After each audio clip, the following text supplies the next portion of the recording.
Without a goal, you cannot fail. So in order to explain how they fail, we need to establish what their goal was for the plot twist. Their goal was twofolded: to create shock in the audience, which they kind of achieved, and for the audience to consider it good.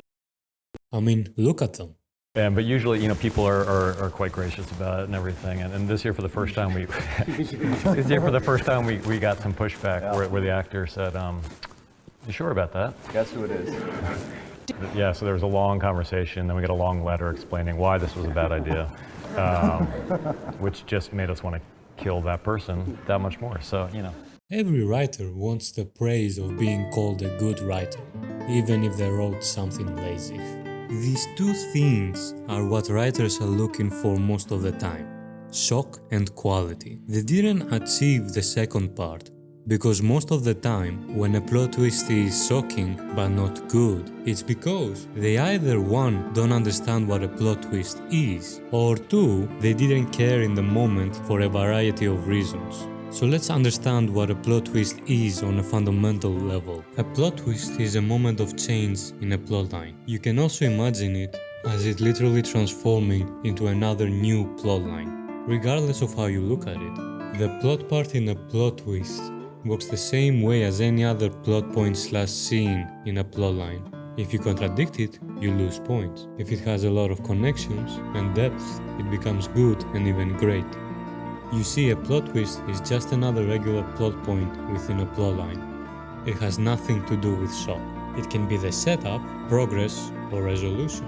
Common usages of it are escalating the plotline, expanding it, recontextualizing it. By the way, I never see these terms defined, so let me give you some definitions because these are more complex than we realize. Expanding the plotline is progressing while giving more roads it can go. Escalating is progressing and kind of becoming more focused on one road. So it's kind of the opposite. Recontextualizing it is a little different, since it more so changes or shifts previous perceptions, not necessarily changing the events themselves, but rather just your perception, since it provides specific new information. It also, of course, progresses the story. Now you can see clearly how writers mess this up, because a lot of them don't understand how plot twists work, or don't even have a consistent framework. Most writers think that the story needs plot twist in order to be good or entertaining. Very few things are a must in writing. So what they end up doing is shoehorning and forcing plot twists, which by definition is going to screw up other parts of your story. If your plot twist wasn't set up properly and causes contradictions, then it failed to be good, just like any other part of a plotline would. Now let's talk about the writers who do understand that doing things just for shock value is never a good idea. The pitfalls that they fall are, well, for one, just forgetting. That doesn't require any more explanation. So let's move on to the next one. The concept of killing your darlings is notorious for how hard it is to do, and even great writers will still fall for it, so that is a big one you'll see. Then finally, there is the writers that understand these concepts but don't really care about them.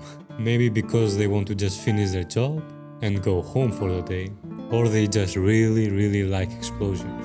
Anyway, that's all for this video, since all you really need to know is what a plot twist is, and it immediately becomes very clear why it fails so often. The disagreements usually about which plot twists are good and which ones are bad. The only framework disagreement we can have here is about whether shock value equals quality. But you only need to think about all of the examples of things being shocking but not good for us to agree on that. Anyways, like this video, be nice in the comments, and thanks for watching.